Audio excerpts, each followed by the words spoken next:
తెలంగాణలో guarantee card versus బకాయి card రాజకీయం హీటెక్కుతోంది. గత అసెంబ్లీ ఎన్నికల్లో 6 గ్యారంటీలతో అధికారంలోకి వచ్చిన కాంగ్రెస్ ఒక్క హామీ అమలు చేయలేదని ఆరోపిస్తోంది బీఆర్ఎస్. కాంగ్రెస్ బకాయి కార్డును విడుదల చేసిన గులాబీ పార్టీ ఎన్నికల్లో ప్రచార అస్త్రంగా వాడాలని ప్లాన్ చేస్తోంది. బీఆర్ఎస్ ఆరోపణలకు చెక్ పెట్టేందుకు కాంగ్రెస్ ఎత్తుకు పై ఎత్తు వేస్తోంది.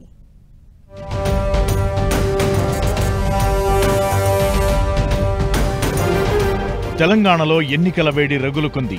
ఇప్పటికే జూబ్లీహిల్స్ ఉప ఎన్నిక నగారా మోగగా త్వరలోనే స్థానిక సంస్థల ఎన్నికలు నిర్వహించేందుకు ఈసీ సమాయత్తమవుతోంది. దీంతో రాజకీయ పార్టీలు అస్త్రశస్త్రాలు సిద్ధం చేసుకుంటున్నాయి.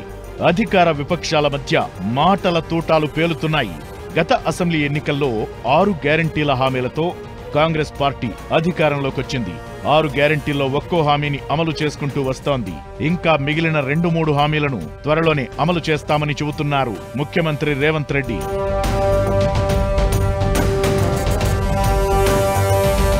అయితే రాష్ట్రంలో కాంగ్రెస్ పార్టీ అధికారంలోకొచ్చి 22 నెలలు గడిచినా ఇచ్చిన ఏ ఒక్క హామీని అమలు చేయలేదని ప్రతిపక్ష బీఆర్ఎస్ ఆరోపిస్తోంది. 6 గ్యారంటీల హామీల్లో మహిళలకు ఆర్టీసీ ఉచిత బస్సు సౌకర్యం మినహా మిగతా హామీలు అమలు కావడం లేదని బీఆర్ఎస్ చెబుతోంది. దీంతో కాంగ్రెస్ ప్రభుత్వం తెలంగాణ ప్రజలకు బాకీ ఉన్న హామీలకు సంబంధించి బకాయి కార్డును విడుదల చేసింది. కాంగ్రెస్ ప్రభుత్వం ఏ వర్గానికి ఎంత మేర బాకీ పడిందో పూర్తి లెక్కలతో సహా బకాయి కార్డులో పొందుపరిచింది బీఆర్ఎస్. రైతులకు 2 లక్షల రుణమాఫీ, రైతు భరోసా కింద ఎకరానికి 15,000 హామీ ఏమైందని ప్రశ్నిస్తోంది. ప్రతి రైతుకు 55,000 బాకీ పడిందని పేర్కొంది.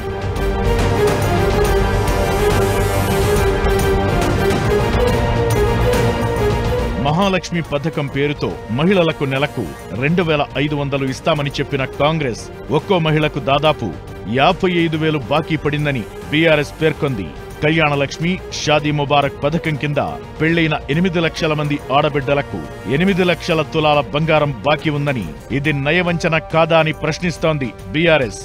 వృద్ధులు, వితంతువులకు నెలకు 4,000 పెన్షన్ ఇస్తామని చెప్పిన కాంగ్రెస్ ఒక్కొక్కరికి 44,000 బాకీ పడిందని గులాబీ పార్టీ బాకీ కార్డులో ప్రస్తావించింది. ఇక దివ్యాంగులకు నెలకు 6,000 ఇస్తామని 4,000 ఇస్తున్నారు.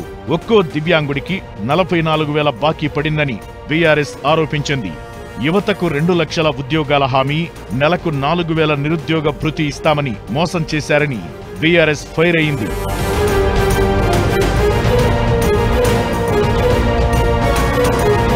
ప్రస్తుతం జరుగుతున్న జూబ్లీహిల్స్ ఉప ఎన్నికతో పాటు స్థానిక సంస్థల ఎన్నికల్లో కాంగ్రెస్ బకాయి కార్డును ప్రధాన ప్రచార అస్త్రంగా వాడుతోంది బీఆర్ఎస్. ఇంటింటికి తిరిగి మరీ కాంగ్రెస్ బకాయి కార్డులను పంచుతోంది. బీఆర్ఎస్ బకాయి కార్డు ప్రచారంతో హస్తం పార్టీ ఆందోళన చెందుతోంది. తాము ఇచ్చిన హామీల్లో చాలా వరకు అమలు చేస్తున్నామని, మిగిలిన హామీలను త్వరలోనే అమల్లోకి తెస్తామని గట్టిగా ప్రజల్లోకి తీసుకెళ్లేలా కాంగ్రెస్ ప్రణాళికలు సిద్ధం చేస్తోంది.